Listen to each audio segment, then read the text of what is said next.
नमस्कार, spread piece channel में आपका स्वागत है। आज सुनिए मुंशी प्रेमचंद की लिखी कहानी वेश्या। 6 महीने बाद कलकत्ते से घर आने पर दयाकृष्ण ने पहला काम जो किया वह अपने प्रिय मित्र सिंगार सिंह से मातमपुरसी करने जाना था। सिंगार के पिता का आज 3 महीने हुए देहांत हो गया था। दयाकृष्ण बहुत व्यस्त रहने के कारण उस समय न आ सका था। मातमपुरसी की रस्म पत्र लिखकर अदा कर दी थी, लेकिन ऐसा एक दिन भी नहीं बीता कि सिंगार की याद उसे न आई हो। अभी वह 2-4 महीने और कलकत्ते रहना चाहता था, क्योंकि वहां उसने जो कारोबार जारी किया था उसे संगठित रूप में लाने के लिए उसका वहां मौजूद रहना जरूरी था, और उसकी थोड़े दिन की गैर हाजिरी से भी हानि की शंका थी। किंतु जब सिंगार की स्त्री लीला का परवाना आ पहुंचा तो वह अपने को न रोक सका। लीला ने साफ साफ तो कुछ न लिखा था, केवल उसे तुरंत बुलाया था, लेकिन दयाकृष्ण को पत्र के शब्दों से कुछ ऐसा अनुमान हुआ कि वहां की परिस्थिति चिंताजनक है और इस अवसर पर उसका वहां पहुंचना जरूरी है। सिंगार संपन्न बाप का बेटा था, बड़ा ही अल्हड़, बड़ा ही जिद्दी, बड़ा ही आराम पसंद। दृढ़ता या लगन उसे छू भी नहीं गई थी। उसकी मां उसके बचपन ही में मर चुकी थी और बाप ने उसके पालने में नियंत्रण की अपेक्षा स्नेह से ज्यादा काम लिया था। उसे कभी दुनिया की हवा नहीं लगने दी। उद्योग भी कोई वस्तु है यह वह जानता ही न था। उसके महज इशारे पर हर एक चीज सामने आ जाती थी। वह जवान बालक था जिसमें न अपने विचार थे न सिद्धांत। कोई भी आदमी उसे बड़ी आसानी से अपने कपट बाणों का निशाना बना सकता था। मुख्तारों और मुनीमों के दांव पेंच समझना उसके लिए लोहे के चने चबाना था। उसे किसी ऐसे समझदार और हितैषी मित्र की जरूरत थी जो स्वार्थियों के हथकंडों से उसकी रक्षा करता रहे। दयाकृष्ण पर इस घर के बड़े बड़े एहसान थे। उस दोस्ती का हक अदा करने के लिए उसका आना आवश्यक था। मुंह हाथ धोकर सिंगार सिंह के घर पर ही भोजन का इरादा करके दयाकृष्ण उससे मिलने चला। 9 बज गए थे। हवा और धूप में गर्मी आने लगी थी। सिंगार सिंह उसकी खबर पाते ही बाहर निकल आया। दयाकृष्ण उसे देखकर चौंक पड़ा। लंबे लंबे केशों की जगह उसके सिर पर घुंघराले बाल थे। वह सिख था। आड़ी मांग निकली हुई, आंखों में न आंसू थे न शोक का कोई दूसरा चिन्ह। चेहरा कुछ जर्द अवश्य था, पर उस पर विलासिता की मुस्कुराहट थी। वह एक महीन रेशमी कमीज और मखमली जूते पहने हुए था, मानो किसी महफिल से उठा आ रहा हो। संवेदना के शब्द दयाकृष्ण के ओंठों तक आकर निराश लौट गए। वहां बधाई के शब्द ज्यादा अनुकूल प्रतीत हो रहे थे। सिंगार सिंह लपक कर उसके गले से लिपट गया और बोला, तुम खूब आए यार, इधर तुम्हारी बहुत याद आ रही थी, मगर पहले यह बतला दो वहां का कारोबार बंद कर आए या नहीं। अगर वह झंझट छोड़ आए हो तो पहले उसे तिलांजलि दे आओ। अब आप यहां से जाने न पाएंगे। मैंने तो भाई अपना कैंडा बदल दिया। बताओ कब तक तपस्या करता। अब तो आए दिन जलसे होते हैं। मैंने सोचा यार, दुनिया में आए तो कुछ दिन सैर सपाटे का आनंद भी उठा लो, नहीं तो एक दिन यूं ही हाथ मलते चले जाएंगे, कुछ भी साथ न जाएगा। दयाकृष्ण विस्मय से उसके मुंह की ओर ताकने लगा। ये वही सिंगार है या कोई और? बाप के मरते ही इतनी तब्दीली। दोनों मित्र कमरे में गए और सोफे पर बैठे। सरदार साहब के सामने इस कमरे में फर्श और मसनद थी, आलमारी थी। अब दर्जनों गद्देदार सोफे और कुर्सियां हैं। कालीन का फर्श है, रेशमी पर्दे हैं, बड़े बड़े आईने हैं। सरदार साहब को संचय की धुन थी, सिंगार को उड़ाने की धुन है। सिंगार ने एक सिगार जलाकर कहा, तेरी बहुत याद आती थी यार, तेरी जान की कसम। दयाकृष्ण ने शिकवा किया, क्यों झूठ बोलते हो भाई, महीनों गुजर जाते थे, एक खत लिखने की तो आपको फुर्सत ना मिलती थी। मेरी याद आती थी। सिंगार ने अल्हड़पन से कहा, बस इसी बात पर मेरी सेहत का एक जाम पियो। अरे यार, इस जिंदगी में और क्या रखा है। हंसी खेल में जो वक्त कट जाए उसे गनीमत समझो। मैंने तो यह तपस्या त्याग दी। अब तो आए दिन जलसे होते हैं, कभी दोस्तों की दावत है, कभी दरिया की सैर, कभी गाना बजाना, कभी शराब के द्वार। मैंने कहा लाओ कुछ दिन वह बाहर भी देख लूं। हसरत क्यों दिल में रह जाए। आदमी संसार में कुछ भोगने के लिए आता है, यही जिंदगी के मजे हैं।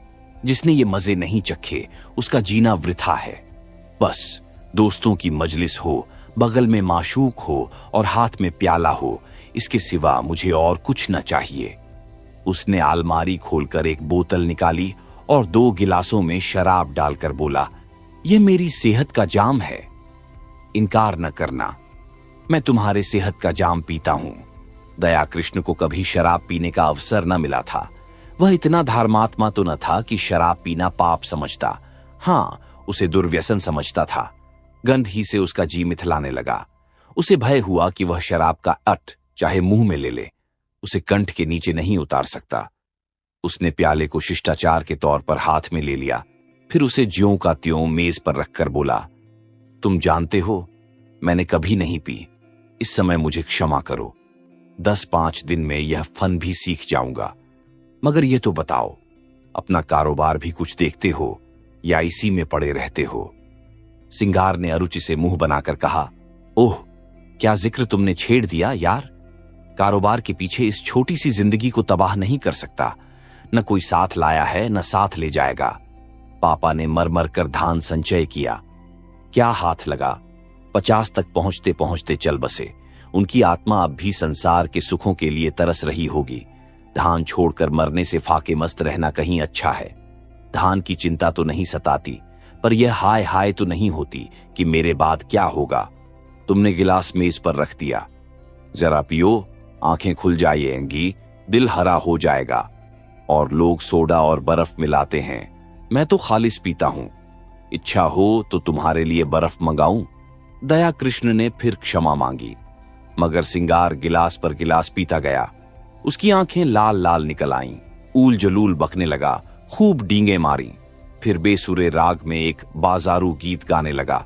अंत में उसी कुर्सी पर पड़ा पड़ा बेसुधा हो गया। सहसा पीछे का पर्दा हटा और लीला ने उसे इशारे से बुलाया। दया कृष्ण की धामनियों में शतगुण वेग से रक्त दौड़ने लगा। उसकी संकोचमय भीरू प्रकृति भीतर से जितनी ही रूपासक्त थी, बाहर से उतनी ही विरक्त। सुंदरियों के सम्मुख आकर वह स्वयं अवाक हो जाता था। उसके कपोलों पर लज्जा की लाली दौड़ जाती थी और आंखें झुक जाती थीं, लेकिन मन उनके चरणों पर लौटकर अपने आप को समर्पित कर देने के लिए विकल हो जाता था। मित्रगण उसे बूढ़े बाबा कहा करते थे। स्त्रियां उसे अरसिक समझकर उससे उदासीन रहती थीं। किसी युवती के साथ लंका तक रेल में एकांत यात्रा करके भी वह उससे एक शब्द भी बोलने का साहस न करता। हां, यदि युवती स्वयं उसे छेड़ती तो वह अपने प्राण तक उसकी भेंट कर देता। उसके इस संकोचमय अवरुद्ध जीवन में लीला ही एक युवती थी, जिसने उसके मन को समझा था और उससे सवाक सहृदयता का व्यवहार किया था। तभी से दया कृष्ण मन से उसका उपासक हो गया था। उसके अनुभव शून्य हृदय में लीला नारी जाति का सबसे सुंदर आदर्श थी। उसकी प्यासी आत्मा को शरबत या लेमनेड की उतनी इच्छा न थी जितना ठंडे मीठे पानी की। लीला में रूप है, लावण्य है, सुकुमारता है, इन बातों की ओर उसका ध्यान न था। उसे ज्यादा रूपवती, लावण्यमयी और सुकुमार युवतियां उसने पार्कों में देखी थीं। लीला में सहृदयता है, विचार है, दया है, इन्हीं तत्वों की ओर उसका आकर्षण था। उसकी रसिकता में आत्मसमर्पण के सिवा और कोई भाव न था। लीला के किसी आदेश का पालन करना उसकी सबसे बड़ी कामना थी। उसकी आत्मा की तृप्ति के लिए इतना काफी था। उसने कांपते हाथों से पर्दा उठाया और अंदर आकर खड़ा हो गया और विस्मय भरी आंखों से उसे देखने लगा। उसने लीला को यहां न देखा होता तो पहचान भी न सकता। वह रूप, यौवन और विकास की देवी इस तरह मुरझा गई थी जैसे किसी ने उसके प्राणों को चूस कर निकाल लिया हो। करुण स्वर में बोला, यह तुम्हारा क्या हाल है लीला? बीमार हो क्या? मुझे सूचना तक न दी। लीला मुस्कुराकर बोली, तुमसे मतलब? मैं बीमार हूं या अच्छी हूं, तुम्हारी बला से। तुम तो अपने सैर सपाटे करते रहे। 6 महीने के बाद जब आपको याद आई है तो पूछते हो बीमार हो। मैं उस रोग से ग्रस्त हूं जो प्राण लेकर ही छोड़ता है। तुमने इन महाशय की हालत देखी? उनका यह रंग देखकर मेरे दिल पर क्या गुजरती है, ये क्या मैं अपने मुंह से कहूं तभी समझोगे। मैं अब इस घर में जबरदस्ती पड़ी हूं और बेहयाई से जीती हूं। किसी को मेरी चाह या चिंता नहीं है। पापा क्या मरे, मेरा सुहाग ही उठ गया। कुछ समझती हूं तो बेवकूफ बनाई जाती हूं। रात रात भर न जाने कहां गायब रहते हैं। जब देखो नशे में मस्त, हफ्तों घर में नहीं आते कि 2 बातें कर लूं। अगर इनके यही ढंग रहे तो साल 2 साल में रोटियों के मोहताज हो जाएंगे। दया ने पूछा, यह लत इन्हें कैसे पड़ गई? ये बातें तो इनमें न थीं। लीला ने व्यथित स्वर में कहा, रुपये की बलिहारी है और क्या। इसीलिए तो बूढ़े मर मर के कमाते हैं और मरने के बाद लड़कों के लिए छोड़ जाते हैं। अपने मन में समझते होंगे हम लड़कों के लिए बैठने का ठिकाना किए जाते हैं। मैं कहती हूं तुम उनके सर्वनाश का सामान किए जाते हो, उनके लिए जहर बोए जाते हो। पापा ने लाखों रुपए की संपत्ति न छोड़ी होती तो आज ये महाशय किसी काम में लगे होते। कुछ घर की चिंता होती, कुछ जिम्मेदारी होती, नहीं तो बैंक से रुपये निकाले और उड़ाए। अगर मुझे विश्वास होता कि संपत्ति समाप्त करके वह सीधे मार्ग पर आ जाए लगे तो मुझे जरा भी दुख न होता। पर मुझे तो यह भय है कि ऐसे लोग फिर किसी काम के नहीं रहते, या तो जेल खाने में मरते हैं या अनाथालय में। आपकी एक वेश्या से आशनाई है, माधुरी नाम है, और वह इन्हें उल्टे छुरे से मूंढ रही है जैसा उसका धर्म है। आपको यह खप्त हो गया कि वह मुझ पर जान देती है। उससे विवाह का प्रस्ताव भी किया जा चुका है। मालूम नहीं उसने क्या जवाब दिया। कई बार जी में आया कि जब यहां किसी से कोई नाता ही नहीं है तो अपने घर चली जाऊं, लेकिन डरती हूं कि तब तो यह और भी स्वतंत्र हो जाएंगे। मुझे किसी पर विश्वास है तो वह तुम हो। इसीलिए तुम्हें बुलाया था कि शायद तुम्हारे समझाने बुझाने का कुछ असर हो। अगर तुम भी असफल हुए तो मैं एक क्षण यहां न रहूंगी। भोजन तैयार है, चलो कुछ खा लो। दया कृष्ण ने सिंगार सिंह की ओर संकेत करके कहा, और यह तो अब कहीं 2-3 बजे चेतेंगे, बुरा न मानेंगे। मैं अब इन बातों की परवाह नहीं करती। मैंने तो निश्चय कर लिया है कि अगर मुझे कभी आंखें दिखाईं तो मैं इन्हें मजा चखा दूंगी। मेरे पिताजी फौज में सूबेदार मेजर हैं, मेरी देह में उनका रक्त है। लीला की मुद्रा उत्तेजित हो गई। विद्रोह की वह आग जो महीनों से पड़ी सुलग रही थी प्रचंड हो उठी। उसने उसी लहजे में कहा, मेरी इस घर में इतनी सांसत हुई है, इतना अपमान हुआ है और हो रहा है कि मैं उसका किसी तरह भी प्रतिकार करके आत्मग्लानि का अनुभव न करूंगी। मैंने पापा से अपना हाल छिपा रखा है। आज लिख दूं तो इनकी सारी मशीखत उतर जाए। नारी होने का दंड भोग रही हूं, लेकिन नारी के धैर्य की भी सीमा है। दया कृष्ण उस सुकुमारी का वह तमतमाया हुआ चेहरा, वे जलती हुई आंखें, वह कांपते हुए होंठ देखकर कांप उठा। उसकी दशा उस आदमी की सी हो गई जो किसी को दर्द से तड़पते देखकर वैद्य को बुलाने दौड़े। आर्द्र कंठ से बोला, इस समय मुझे क्षमा करो लीला, फिर कभी तुम्हारा निमंत्रण स्वीकार करूंगा। तुम्हें अपनी ओर से इतना ही विश्वास दिलाता हूं कि मुझे अपना सेवक समझती रहना। मुझे न मालूम था कि तुम्हें इतना कष्ट है, नहीं तो शायद अब तक मैंने कुछ युक्ति सोची होती। मेरा यह शरीर तुम्हारे किसी काम आए, इससे बढ़कर सौभाग्य की बात मेरे लिए और क्या होगी। दया कृष्ण वहां से चला तो उसके मन में इतना उल्लास भरा हुआ था मानो विमान पर बैठा हुआ स्वर्ग की ओर जा रहा है। आज उसे जीवन में एक ऐसा लक्ष्य मिल गया था जिसके लिए वह जी भी सकता है और मर भी सकता है। वह एक महिला का विश्वास पात्र हो गया था। इस रत्न को वह अपने हाथ से कभी न जाने देगा, चाहे उसकी जान ही क्यों न चली जाए। 1 महीना गुजर गया। दया कृष्ण सिंगार सिंह के घर नहीं आया, न सिंगार सिंह ने उसकी परवाह की। इस एक ही मुलाकात में उसने समझ लिया था कि दया इस नए रंग में आने वाला आदमी नहीं है। ऐसे सात्विक जनों के लिए उसके यहां स्थान न था। वहां तो रंगीले, रसिया, अय्याश और बिगड़े दिलों ही की चाह थी।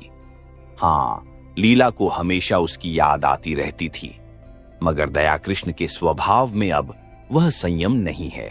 विलासिता का जादू उस पर भी चलता हुआ मालूम होता है। माधुरी के घर उसका भी आना जाना शुरू हो गया है।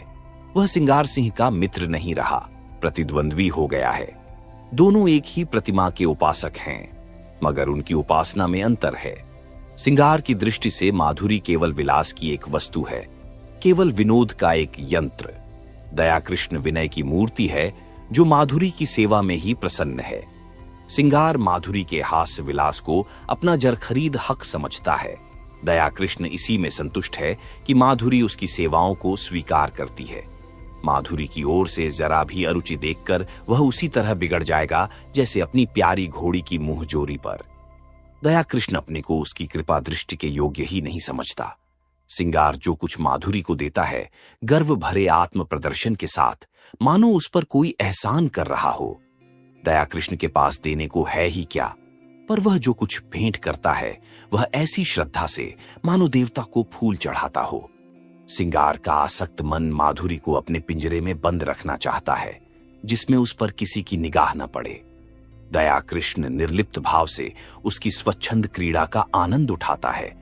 माधुरी को अब तक जितने आदमियों से साबिका पड़ा था, वे सब सिंगार सिंह की ही भांति कामुकी, ईर्ष्यालु, दंभी और कोमल भावों से शून्य थे, रूप को भोगने की वस्तु समझने वाले। दया कृष्ण उन सबों से अलग था, सहृदयी, भद्र और सेवाशील, मानो उस पर अपनी आत्मा को समर्पण कर देना चाहता हो। माधुरी को अब अपने जीवन में कोई ऐसा पदार्थ मिल गया है जिसे वह बड़ी एहतियात से संभाल कर रखना चाहती है। जड़ाऊ गहने अब उसकी आंखों में उतने मूल्यवान नहीं रहे जितनी यह फकीर की दी हुई तावीज। जड़ाऊ गहने हमेशा मिलेंगे, यह तावीज खो गई तो फिर शायद ही कभी हाथ आए। जड़ाऊ गहने केवल उसकी विलास प्रवृत्ति को उत्तेजित करते हैं, पर इस तावीज में कोई दैवी शक्ति है जो न जाने कैसे उसमें सद्नुराग और परिष्कार भावना को जगाती है। दया कृष्ण कभी प्रेम प्रदर्शन नहीं करता, अपनी विरह व्यथा के राग नहीं अलापता, पर माधुरी को उस पर पूरा विश्वास है। सिंगार सिंह के प्रलाप में उसे बनावट और दिखावे का आभास होता है। वह चाहती है यह जल्द यहां से टले, लेकिन दया कृष्ण के संयत भाषण में उसे गहराई तथा गांभीर्य और गुरुत्व का आभास होता है। औरों की वह प्रेमिका है, लेकिन दया कृष्ण की आशिक, जिसके कदमों की आहट पाकर उसके अंदर एक तूफान उठने लगता है। उसके जीवन में यह नई अनुभूति है। अब तक वह दूसरों के भोग की वस्तु थी, अब कम से कम एक प्राणी की दृष्टि में वह आदर और प्रेम की वस्तु है।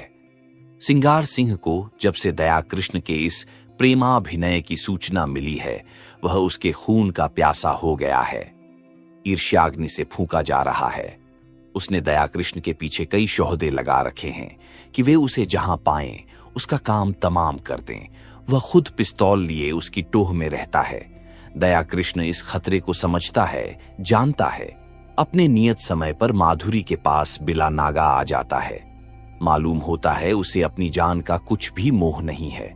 शोहदे उसे देखकर क्यों कतरा जाते हैं, मौका पाकर भी क्यों उस पर वार नहीं करते, इसका रहस्य वह नहीं समझता। एक दिन माधुरी ने उससे कहा, कृष्ण जी, तुम यहां ना आया करो। तुम्हें तो पता नहीं है, पर यहां तुम्हारे 20 दुश्मन हैं। मैं डरती हूं कि किसी दिन कोई बात न हो जाए। शिशिर की तुषार मंडित संध्या थी। माधुरी एक काश्मीरी शाल ओढ़े अंगीठी के सामने बैठी हुई थी। कमरे में बिजली का रजत प्रकाश फैला हुआ था। दया कृष्ण ने देखा माधुरी की आंखें सजल हो गई हैं और वह मुंह फेरकर उन्हें दया कृष्ण से छिपाने की चेष्टा कर रही है। प्रदर्शन और सुख भोग करने वाली रमणी क्यों इतना संकोच कर रही है, यह उसका अनाड़ी मन न समझ सका। हाँ, माधुरी के गोरे, प्रसन्न, संकोचहीन मुख पर लज्जा मिश्रित मधुरिमा की ऐसी छटा उसने कभी न देखी थी। आज उसने उस मुख पर कुलवधू की भीरू आकांक्षा और दृढ़ वात्सल्य देखा और उसके अभिनय में सत्य का उदय हो गया। उसने स्थिर भाव से जवाब दिया, मैं तो किसी की बुराई नहीं करता। मुझसे किसी को क्यों वैर होने लगा? मैं यहां किसी का बाधक नहीं, किसी का विरोधी नहीं। दाता के द्वार पर सभी भिक्षुक जाते हैं। अपना अपना भाग्य है। किसी को एक छुटकी मिलती है, किसी को पूरा थाल। कोई क्यों किसी से जले? अगर किसी पर तुम्हारी विशेष कृपा है तो मैं उसे भाग्यशाली समझकर उसका आदर करूंगा। जलूं क्यों? माधुरी ने स्नेह कातर स्वर में कहा, जाई नहीं, आप कल से न आया कीजिए। दया कृष्ण मुस्कुराकर बोला, तुम मुझे यहां आने से नहीं रोक सकती। भिक्षुक को तुम दुत्कार सकती हो, द्वार पर आने से नहीं रोक सकती। माधुरी स्नेह की आंखों से उसे देखने लगी, फिर बोली, क्या सभी आदमी तुम ही जैसे निष्कपट हैं? तो फिर मैं क्या करूं? यहां न आया करो। यह मेरे बस की बात नहीं। माधुरी एक क्षण तक विचार करके बोली, एक बात कहूं, मानोगे? चलो हम तुम किसी दूसरे नगर की राह लें, केवल इसीलिए कि कुछ लोग मुझसे खार खाते हैं। खार नहीं खाते, तुम्हारी जान के ग्राहक हैं। दया कृष्ण उसी अविचलित भाव से बोला, जिस दिन प्रेम का यह पुरस्कार मिलेगा वह मेरे जीवन का नया दिन होगा। माधुरी, इससे अच्छी मृत्यु और क्या हो सकती है? तब मैं तुमसे पृथक न रहकर तुम्हारे मन में, तुम्हारी स्मृति में रहूंगा। माधुरी ने कोमल हाथ से उसके गाल पर थपकी दी। उसकी आंखें भर आई थीं। इन शब्दों में जो प्यार भरा हुआ था वह जैसे पिचकारी की धार की तरह उसके हृदय में समा गया। ऐसी विकल वेदना, ऐसा नशा, इसे वह क्या कहे? उसने करुण स्वर में कहा, ऐसी बातें न किया करो कृष्ण, नहीं तो मैं सच कहती हूं, एक दिन जहर खाकर तुम्हारे चरणों पर सो जाऊंगी। तुम्हारे इन शब्दों में न जाने क्या जादू था कि मैं जैसे फूंक उठी। अब आप खुदा के लिए यहां ना आया कीजिए, नहीं तो देख लेना, मैं एक दिन प्राण दे दूंगी। तुम क्या जानो हत्यारा सिंगार किस बुरी तरह तुम्हारे पीछे पड़ा हुआ है। मैं उसके शोहदों की खुशामद करते करते हार गई। कितना कहती हूं, दया कृष्ण से मेरा कोई संबंध नहीं। उसके सामने तुम्हारी निंदा करती हूं, कितना कोसती हूं, लेकिन उस निर्दयी को मुझ पर विश्वास नहीं आता। तुम्हारे लिए मैंने इन गुंडों की कितनी मिन्नतें की हैं, उनके हाथ कितना अपमान सहा है, वह तुमसे न कहना ही अच्छा है। जिनका मुंह देखना भी मैं अपनी शान के खिलाफ समझती हूं, उनके पैरों पड़ी हूं, लेकिन ये कुत्ते हड्डियों के टुकड़े पाकर और भी शेर हो जाते हैं। मैं अब उनसे तंग आ गई हूं और तुमसे हाथ जोड़कर कहती हूं कि यहां से किसी ऐसी जगह चले चलो जहां हमें कोई न जानता हो, वहां शांति के साथ पड़े रहें। मैं तुम्हारे साथ सब कुछ झेलने को तैयार हूं। आज इसका निश्चय कराए बिना मैं तुम्हें न जाने दूंगी। मैं जानती हूं तुम्हें मुझ पर अब भी विश्वास नहीं है। तुम्हें संदेह है कि तुम्हारे साथ कपट करूंगी। दया कृष्ण ने टोका, नहीं माधुरी, तुम मेरे साथ अन्याय कर रही हो। मेरे मन में कभी ऐसा संदेह नहीं आया। पहले ही दिन मुझे न जाने क्यों कुछ ऐसा प्रतीत हुआ कि तुम अपनी ओर बहनों से पृथक हो। मैंने तुम में वह शील और संकोच देखा जो मैंने कुलवधुओं में देखा है। माधुरी ने उसकी आंखों में आंखें गड़ाकर कहा, तुम झूठ बोलने की कला में इतने निपुण नहीं हो कृष्ण कि वेश्या को भुलावा दे सको।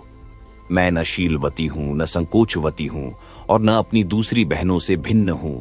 मैं वेश्या हूं, उतनी ही कलुषित, उतनी ही विलासांध, उतनी ही मायाविनी जितनी मेरी दूसरी बहनें, बल्कि उनसे कुछ ज्यादा।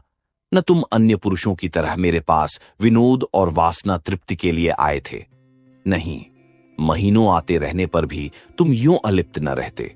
तुमने कभी डींग नहीं मारी, मुझे धन का प्रलोभन नहीं दिया। मैंने भी कभी तुमसे धन की आशा नहीं की। तुमने अपनी वास्तविक स्थिति मुझसे कह दी। फिर भी मैंने तुम्हें एक नहीं, अनेक ऐसे अवसर दिए कि कोई दूसरा आदमी उन्हें न छोड़ता, लेकिन तुम्हें मैं अपने पंजे में न ला सकी। तुम चाहे और जिस इरादे से आए हो, भोग की इच्छा से नहीं आए। अगर मैं तुम्हें इतना नीच, इतना हृदयहीन, इतना विलासांधा समझती तो इस तरह तुम्हारे नाज न उठाती। फिर मैं भी तुम्हारे साथ मित्र भाव रखने लगी। समझ लिया, मेरी परीक्षा हो रही है। जब तक इस परीक्षा में सफल न हो जाऊं, तुम्हें नहीं पा सकती। तुम जितने सज्जन हो उतने ही कठोर हो। ये कहते हुए माधुरी ने दयाकृष्ण का हाथ पकड़ लिया और अनुराग और समर्पण भरी चितवनों से उसे देखकर बोली, सच बताओ कृष्ण, तुम मुझ में क्या देखकर आकर्षित हुए थे? देखो, बहानेबाजी न करना। तुम रूप पर मुग्धा होने वाले आदमी नहीं हो, मैं कसम खा सकती हूं। दयाकृष्ण ने संकट में पड़कर कहा, रूप इतनी तुच्छ वस्तु नहीं है माधुरी, वह मन का आईना है। यहां मुझसे रूपवान स्त्रियायों की कमी नहीं है। यह तो अपनी अपनी निगाह है, मेरे पूर्व संस्कार रहे होंगे। माधुरी ने भेन में सिकोड़ कर कहा, तुम फिर झूठ बोल रहे हो, चेहरा कह देता है। दयाकृष्ण ने परास्त होकर पूछा, पूछकर क्या करोगी माधुरी? मैं डरता हूं कहीं तुम मुझसे घृणा न करने लगो। संभव है तुम मेरा जो रूप देख रही हो वह मेरा असली रूप न हो। माधुरी का मुंह लटक गया। विरक्त सी होकर बोली, इसका खुले शब्दों में यह अर्थ है कि तुम्हें मुझ पर विश्वास नहीं। ठीक है, वेश्याओं पर विश्वास करना भी नहीं चाहिए। विद्वानों और महात्माओं का उपदेश कैसे न मानोगे? नारी हृदय इस समस्या पर विजय पाने के लिए अपने अस्त्रों से काम लेने लगा। दया कृष्ण पहले हमले में हिम्मत छोड़ बैठा। बोला, तुम तो नाराज हुई जाती हो माधुरी। मैंने तो केवल इस विचार से कहा था कि तुम मुझे धोखेबाज समझने लगोगी। तुम्हें शायद मालूम नहीं है सिंगार सिंह ने मुझ पर कितने एहसान किए हैं। मैं उन्हीं के टुकड़ों पर पला हूं, इसमें रत्ती भर भी मुबालगा नहीं। वहां जाकर जब मैंने उनके रंग ढंग देखे और उनकी साध्वी स्त्री लीला को बहुत दुखी पाया, तो सोचते सोचते मुझे यही उपाय सूझा कि किसी तरह सिंगार सिंह को तुम्हारे पंजे से छुड़ाऊं। मेरे इस अभिमान का यही रहस्य है, लेकिन उन्हें छुड़ा तो न सका, खुद फंस गया। मेरे इस फरेब की जो सजा चाहो दो, सिर झुकाए हुए हूं। माधुरी का अभिमान टूट गया। झलकर बोली, तो यह कहिए कि आप लीला देवी के आशिक हैं। मुझे पहले से मालूम होता तो तुम्हें इस घर में घुसने न देती। तुम तो एक छिपे रुस्तम निकले। वह तोते के पिंजरे के पास जाकर उसे पुचकारने का बहाना करने लगी। मन में जो एक दाह उठ रही थी, उसे कैसे शांत करे? दया कृष्ण ने तिरस्कार भरे स्वर में कहा, मैं लीला का आशिक नहीं हूं माधुरी। उस देवी को कलंकित न करो। मैं आज तुमसे शपथ खाकर कहता हूं कि मैंने कभी उसे इस निगाह से नहीं देखा। उसके प्रति मेरा वही भाव था जो अपने किसी आत्मीय को दुख में देखकर हर एक मनुष्य के मन में आता है। किसी से प्रेम करना तो पाप नहीं है। तुम व्यर्थ में अपनी ओर लीला की सफाई दे रहे हो। मैं नहीं चाहता कि लीला पर किसी तरह का आक्षेप किया जाए। अच्छा साहब, लीजिए। लीला का नाम न लूंगी। मैंने मान लिया वह सती है, साध्वी है और केवल उसकी आज्ञा से। दया कृष्ण ने बात काटी। उनकी कोई आज्ञा नहीं थी। ओहो, तुम तो जबान पकड़ते हो कृष्ण। क्षमा करो, उनकी आज्ञा से नहीं, तुम अपनी इच्छा से आए। अब तो राजी हुए। अब यह बताओ, आगे तुम्हारे क्या इरादे हैं? मैं वचन तो दे दूंगी, मगर अपने संस्कारों को नहीं बदल सकती। मेरा मन दुर्बल है। मेरा सतीत्व कब का नष्ट हो चुका है। अन्य मूल्यवान पदार्थों की तरह रूप और यौवन की रक्षा भी बलवान हाथों से हो सकती है। मैं तुमसे पूछती हूं, तुम मुझे अपनी शरण में लेने पर तैयार हो? तुम्हारा आश्रय पाकर, तुम्हारे प्रेम की शक्ति से मुझे विश्वास है मैं जीवन के सारे प्रलोभनों का सामना कर सकती हूं। मैं इस सोने के महल को ठुकरा दूंगी, लेकिन इसके बदले मुझे किसी हरे वृक्ष की छौह तो मिलनी चाहिए। वह छौह तुम मुझे दोगे? अगर नहीं दे सकते तो मुझे छोड़ दो। मैं अपने हाल में मगन हूं। मैं वादा करती हूं, सिंगार सिंह से मैं कोई संबंध न रखूंगी। वह मुझे घेरेगा, रोएगा। संभव है गुंडों से मेरा अपमान कराए, आतंक दिखाए, लेकिन मैं सब कुछ झेल लूंगी तुम्हारी खातिर से। आगे और कुछ न कहकर वह तृष्णा भरे लेकिन उसके साथ ही निरपेक्ष नेत्रों से दया कृष्ण की ओर देखने लगी। जैसे दुकानदार ग्राहक को बुलाता तो है, पर साथ ही यह भी दिखाना चाहता है कि उसे उसकी परवाह नहीं है। दया कृष्ण क्या जवाब दे? संघर्षमय संसार में वह अभी केवल एक कदम टिका पाया है। इधर वह अंगुल भर जगह भी उससे छिन गई है। शायद जोर मारकर वह स्थान पा जाए, लेकिन वहां बैठने की जगह नहीं, और एक दूसरे प्राणी को लेकर तो वह खड़ा भी नहीं रह सकता। अगर मान लिया जाए कि अदम्य उद्योग से दोनों के लिए स्थान निकाल लेगा, तो आत्मसम्मान को कहां ले जाए? संसार क्या कहेगा? लीला क्या फिर उसका मुंह देखना चाहेगी? सिंगार से वह फिर आंखें मिला सकेगी? यह भी छोड़ो। लीला अगर उसे पति समझती है, समझे। सिंगार अगर उससे जलता है तो जले, उसे इसकी परवाह नहीं। लेकिन अपने मन को क्या करे? विश्वास उसके अंदर आकर जाल में फंसे पक्षी की भांति फड़फड़ा कर निकल भागता है। कुलीना अपने साथ विश्वास का वरदान लिए आती है। उसके साहचर्य में हमें कभी संदेह नहीं होता। वहां संदेह के लिए प्रत्यक्ष प्रमाण चाहिए। कुत्सिता संदेह का संस्कार लिए आती है। वहां विश्वास के लिए प्रत्यक्ष, अत्यंत प्रत्यक्ष प्रमाण की जरूरत है। उसने नम्रता से कहा, तुम जानती हो मेरी क्या हालत है? हां, खूब जानती हूं। और उस हालत में तुम प्रसन्न रह सकोगी? तुम ऐसा प्रश्न क्यों करते हो कृष्ण? मुझे दुख होता है। तुम्हारे मन में जो संदेह है वह मैं जानती हूं, समझती हूं। मुझे भ्रम हुआ था कि तुमने भी मुझे जान लिया है, समझ लिया है। अब मालूम हुआ मैं धोखे में थी। वह उठकर वहां से जाने लगी। दया कृष्ण ने उसका हाथ पकड़ लिया और प्रार्थी भाव से बोला, तुम मेरे साथ अन्याय कर रही हो माधुरी। मैं सत्य कहता हूं, ऐसी कोई बात नहीं है। माधुरी ने खड़े खड़े विरक्त मन से कहा, तुम झूठ बोल रहे हो, बिल्कुल झूठ। तुम अब भी मन से यह स्वीकार नहीं कर रहे हो कि कोई स्त्री स्वेच्छा से रूप का व्यवसाय नहीं करती। पैसे के लिए अपनी लज्जा को उघाड़ना तुम्हारी समझ में कुछ ऐसे आनंद की बात है जिसे वेश्या शौक से करती है। तुम वेश्या में स्त्रीत्व का होना संभव से बहुत दूर समझते हो। तुम इसकी कल्पना ही नहीं कर सकते कि वह क्यों अपने प्रेम में स्थिर नहीं होती। तुम नहीं जानते कि प्रेम के लिए उसके मन में कितनी व्याकुलता होती है, और जब वह सौभाग्य से उसे पा जाती है तो किस तरह प्राणों की भांति उसे संचित रखती है। खारे पानी के समुद्र में मीठे पानी का छोटा सा पात्र कितना प्रिय होता है, इसे वह क्या जाने जो मीठे पानी के मटके उंडेलता रहता हो। दया कृष्ण कुछ ऐसे असमंजस में पड़ा हुआ था कि उसके मुंह से एक भी शब्द न निकला। उसके मन में जो शंका चिंगारी की भांति छिपी हुई है वह बाहर निकलकर कितनी भयंकर ज्वाला उत्पन्न कर देगी। उसने कपट का जो अभिनय किया था, प्रेम का जो स्वॉग रचा था, उसकी ग्लानि उसे और भी व्यथित कर रही थी। सहसा माधुरी ने निष्ठुरता से पूछा, तुम यहां क्यों बैठे हो? दया कृष्ण ने अपमान को पीकर कहा, मुझे सोचने के लिए कुछ समय दो माधुरी। क्या सोचने के लिए? अपना कर्तव्य। मैंने अपना कर्तव्य सोचने के लिए तो तुमसे समय नहीं मांगा। तुम अगर मेरे उद्धार की बात सोच रहे हो तो उसे दिल से निकाल डालो। मैं भ्रष्टा हूं और तुम साधुता के पुतले हो। जब तक यह भाव तुम्हारे अंदर रहेगा मैं तुमसे उसी तरह बात करूंगी जैसे औरों के साथ करती हूं। अगर भ्रष्ट हूं तो जो लोग यहां अपना मुंह काला करने आते हैं वे कुछ कम भ्रष्ट नहीं हैं। तुम जो एक मित्र की स्त्री पर दांत लगाए हुए हो, तुम जो एक सरला अबला के साथ झूठे प्रेम का स्वॉग करते हो, तुम्हारे हाथों अगर मुझे स्वर्ग भी मिलता हो तो उसे ठुकरा दूं। दया कृष्ण ने लाल आंखें करके कहा, तुमने फिर वही आक्षेप किया? माधुरी तिलमिला उठी। उसकी रही सही मृदुता भी ईर्ष्या के उमड़ते हुए प्रवाह में समा गई। लीला पर आक्षेप भी असह्य है, इसलिए कि वह कुलवधू है। मैं वेश्या हूं, इसलिए मेरे प्रेम का उपकार भी स्वीकार नहीं किया जा सकता। उसने अविचलित भाव से कहा, आक्षेप नहीं कर रही हूं, सच्ची बात कह रही हूं।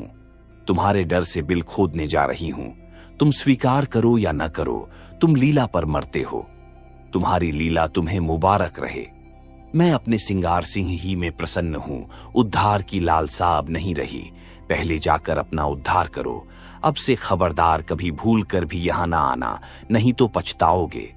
तुम जैसे रंगे हुए पतितों का उद्धार नहीं करते। उद्धार वही कर सकते हैं जो उद्धार के अभिमान को हृदय में आने ही नहीं देते। जहां प्रेम है वहां किसी तरह का भेद नहीं रह सकता। यह कहने के साथ ही वह उठकर बराबर वाले दूसरे कमरे में चली गई और अंदर से द्वार बंद कर लिया।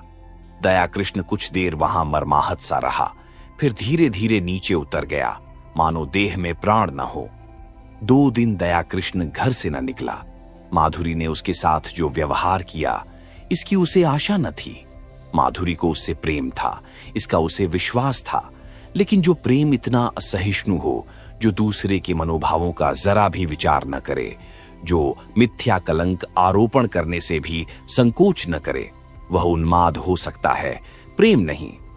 उसने बहुत अच्छा किया कि माधुरी के कपट जाल में न फंसा, नहीं तो उसकी न जाने क्या दुर्गति होती।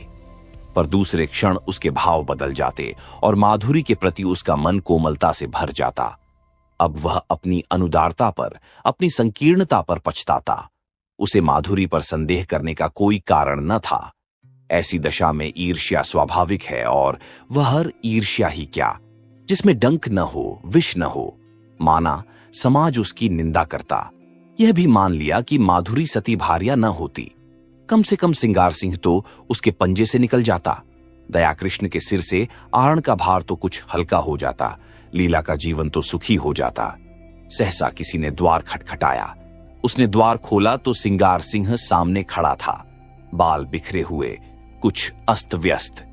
दया कृष्ण ने हाथ मिलाते हुए पूछा, क्या पांव पांव ही आ रहे हो? मुझे क्यों न बुला लिया?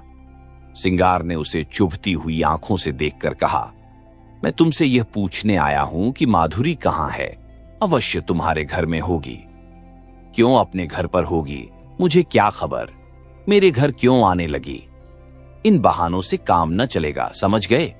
मैं कहता हूं मैं तुम्हारा खून पी जाऊंगा, वरना ठीक ठीक बता दो, वह कहां गई? मैं बिल्कुल कुछ नहीं जानता, तुम्हें विश्वास दिलाता हूं। मैं तो 2 दिन से घर से निकला ही नहीं। रात को मैं उसके पास था, सवेरे मुझे उसका यह पत्र मिला। मैं उसी वक्त दौड़ा हुआ उसके घर गया। वहां उसका पता न था। नौकरों से इतना मालूम हुआ, तौगे पर बैठकर कहीं गई है। कहां गई है ये कोई न बता सका। मुझे शक हुआ यहां आई होगी। जब तक तुम्हारे घर की तलाशी न ले लूंगा मुझे चैन न आएगी। उसने मकान का एक एक कोना देखा, तख्त के नीचे, आलमारी के पीछे। तब निराश होकर बोला, बड़ी बेवफा और मक्कार औरत है, जरा इस खत को पढ़ो। दोनों फर्श पर बैठ गए। दया कृष्ण ने पत्र लेकर पढ़ना शुरू किया। सरदार साहब, मैं आज कुछ दिनों के लिए यहां से जा रही हूं। कब लौटूंगी कुछ नहीं जानती। कहां जा रही हूं यह भी नहीं जानती। जा इसलिए रही हूं कि इस बेशर्मी और बेहयाई की जिंदगी से मुझे घृणा हो रही है, और घृणा हो रही है उन लंपटों से जिनके कुत्सित विलास का मैं खिलौना थी और जिनमें तुम मुख्य हो। तुम महीनों से मुझ पर सोने और रेशम की वर्षा कर रहे हो, मगर मैं तुमसे पूछती हूं, उससे लाख गुने सोने और 10 लाख गुने रेशम पर भी तुम अपनी बहन या स्त्री को इस रूप के बाजार में बैठने दोगे? कभी नहीं। उन देवियों में कोई ऐसी वस्तु है जिसे तुम संसार भर की दौलत से भी मूल्यवान समझते हो। लेकिन जब तुम शराब के नशे में चूर अपने एक एक अंग में काम का उन्माद भरे आते थे, तो तुम्हें कभी ध्यान आता था कि तुम उसी अमूल्य वस्तु को किस निर्दयता के साथ पैरों से कुचल रहे हो? कभी ध्यान आता था कि अपनी कुल देवियों को इस अवस्था में देखकर तुम्हें कितना दुख होता? कभी नहीं। यह उन गीदड़ों और गिद्धों की मनोवृत्ति है जो किसी लाश को देखकर चारों ओर से जमा हो जाते हैं और उसे नोच नोच कर खाते हैं। ये समझ रखो, नारी अपना बस रहते हुए कभी पैसों के लिए अपने को समर्पित नहीं करती। यदि वह ऐसा कर रही है तो समझ लो कि उसके लिए और कोई आश्रय और कोई आधार नहीं है, और पुरुष इतना निर्लज्ज है कि उसकी दुर्वस्था से अपनी वासना तृप्त करता है, और इसके साथ ही इतना निर्दय कि उसके माथे पर पतिता का कलंक लगाकर उसे उसी दुर्वस्था में मरते देखना चाहता है। क्या वह नारी है? क्या नारीत्व के पवित्र मंदिर में उसका स्थान नहीं है? लेकिन तुम उसे उस मंदिर में घुसने नहीं देते। उसके स्पर्श से मंदिर की प्रतिमा भ्रष्ट हो जाएगी। खैर, पुरुष समाज जितना अत्याचार चाहे कर ले, हम असहाय हैं, आत्माभिमान को भूल बैठी हैं। लेकिन सहसा सिंगार सिंह ने उसके हाथ से वह पत्र छीन लिया और जेब में रखता हुआ बोला, क्या बड़े गौर से पढ़ रहे हो? कोई नई बात नहीं, सब कुछ वही है जो तुमने सिखाया है। यही करने तो तुम उसके यहां जाते थे। मैं कहता हूं, तुम्हें मुझसे इतनी जलन क्यों हो गई? मैंने तो तुम्हारे साथ कोई बुराई न की थी। इस साल भर में मैंने माधुरी पर 10,000 से कम न फूके होंगे। घर में जो कुछ मूल्यवान था वह मैंने उसके चरणों पर चढ़ा दिया, और आज उसे साहस हो रहा है कि वह हमारी कुलदेवियों की बराबरी करे। यह सब तुम्हारा प्रसाद है। 70 चूहे खाके बिल्ली हज को चली। कितनी बेवफा जात है। ऐसों को तो गोली मार दे। जिस पर सारा घर लुटा दिया, जिसके पीछे सारे शहर में बदनाम हुआ, वह आज मुझे उपदेश करने चली है। जरूर इसमें कोई न कोई रहस्य है। कोई नया शिकार फंसा होगा, मगर मुझसे भागकर जाएगी कहां? ढूंढ न निकालूं तो नाम नहीं।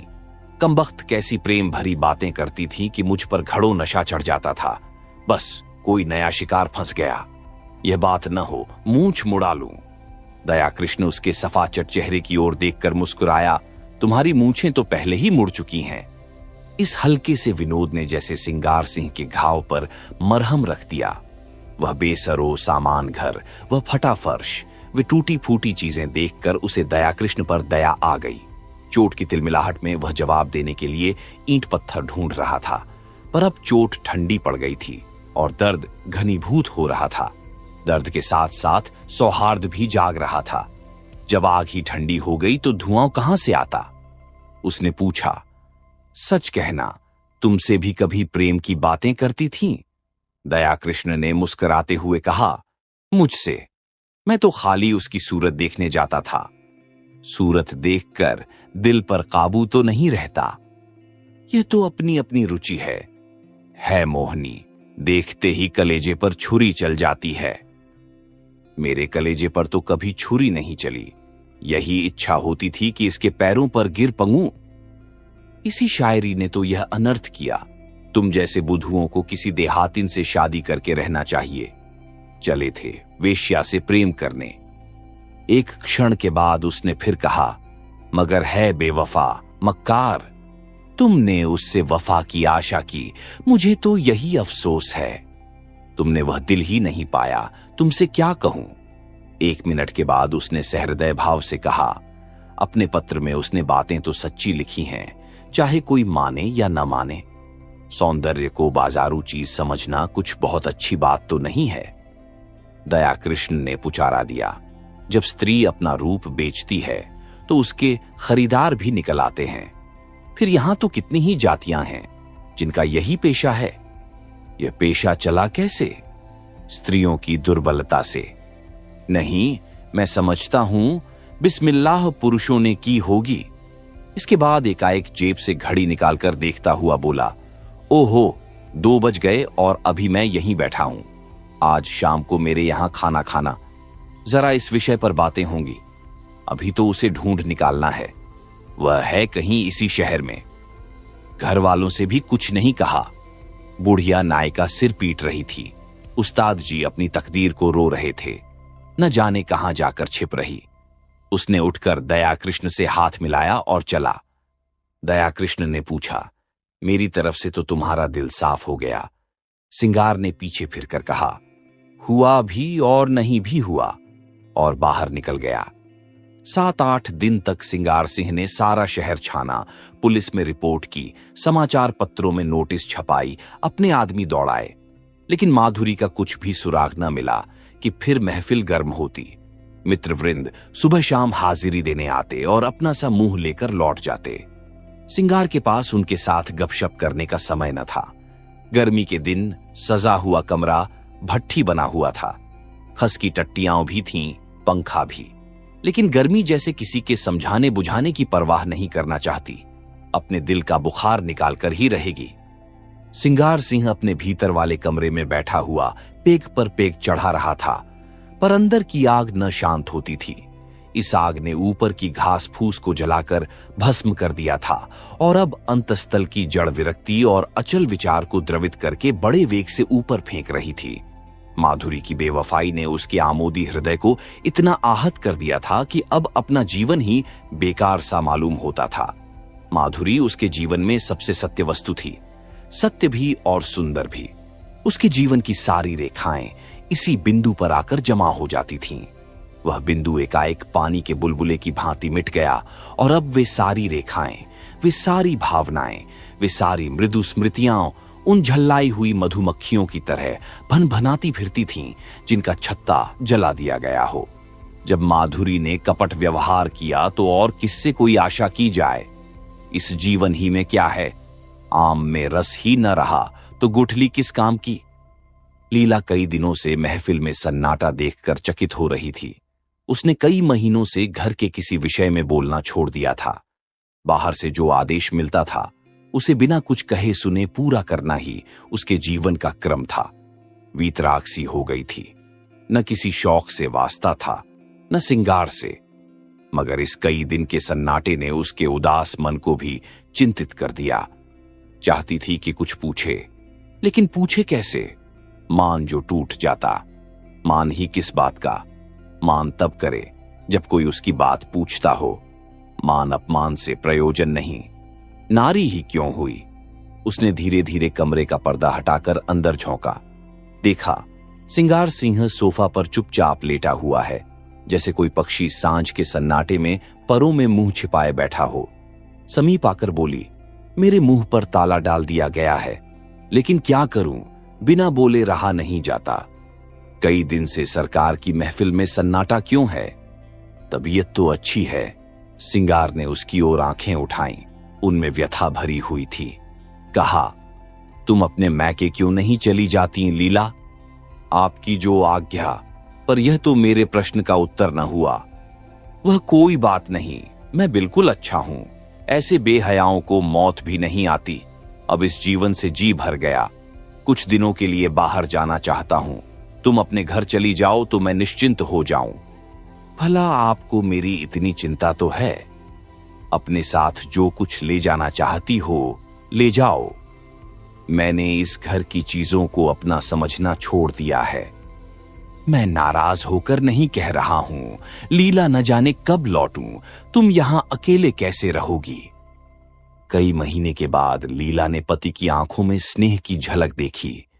मेरा विवाह तो इस घर की संपत्ति से नहीं हुआ है, तुमसे हुआ है। जहां तुम रहोगे वहीं मैं भी रहूंगी। मेरे साथ तो अब तक तुम्हें रोना ही पड़ा। लीला ने देखा, सिंगार की आंखों में आंसू की एक बूंद नीले आकाश में चंद्रमा की तरह गिरने गिरने को हो रही थी। उसका मन भी पुलकित हो उठा। महीनों की क्षुधाग्नि में जलने के बाद अत्र का एक दाना पाकर वह उसे कैसे ठुकरा दे? पेट नहीं भरेगा, कुछ भी नहीं होगा, लेकिन उस दाने को ठुकराना क्या उसके बस की बात थी? उसने बिल्कुल पास आकर अपने अधबचल को उसके समीप ले जाकर कहा, मैं तो तुम्हारी हो गई। हंसाओगे हंसूंगी, रुलाओगे रोऊंगी, रखोगे तो रहूंगी, निकालोगे तो भी रहूंगी। मेरा घर तुम हो, धर्म तुम हो। अच्छी हूं तो तुम्हारी हूं, बुरी हूं तो तुम्हारी हूं। और दूसरे क्षण सिंगार के विशाल सीने पर उसका सिर रखा हुआ था और उसके हाथ थे लीला की कमर में। दोनों के मुख पर हर्ष की लाली थी, आंखों में हर्ष के आंसू और मन में एक ऐसा तूफान जो उन्हें न जाने कहां उड़ा ले जाएगा। एक क्षण के बाद सिंगार ने कहा, तुमने कुछ सुना? माधुरी भाग गई और पगला दया कृष्ण उसकी खोज में निकला। लीला को विश्वास न आया। दया कृष्ण, हां जी, जिस दिन वह भागी है उसके दूसरे ही दिन वह भी चल दिया। वह तो ऐसा नहीं है। और माधुरी क्यों भागी? दोनों में प्रेम हो गया था। माधुरी उसके साथ रहना चाहती थी, वह राजी न हुआ। लीला ने एक लंबी सांस ली। दया कृष्ण के वे शब्द याद आए जो उसने कई महीने पहले कहे थे। दया कृष्ण की वे याचना भरी आंखें उसके मन को मसोसने लगीं। सहसा किसी ने बड़े जोर से द्वार खोला और धड़धड़ाता हुआ भीतर वाले कमरे के द्वार पर आ गया। सिंगार ने चकित होकर कहा, अरे, तुम्हारी यह क्या हालत है कृष्णा? किधर से आ रहे हो? दया कृष्ण की आंखें लाल थीं, सिर और मुंह पर गर्द जमी हुई, चेहरे पर घबराहट जैसे कोई दीवाना हो। उसने चिल्लाकर कहा, तुमने सुना? माधुरी इस संसार में नहीं रही। और दोनों हाथों से सिर पीट पीट कर रोने लगा, मानो हृदय और प्राणों को आंखों से बहा देगा। आप सुन रहे थे मुंशी प्रेमचंद की लिखी कहानी वेश्या।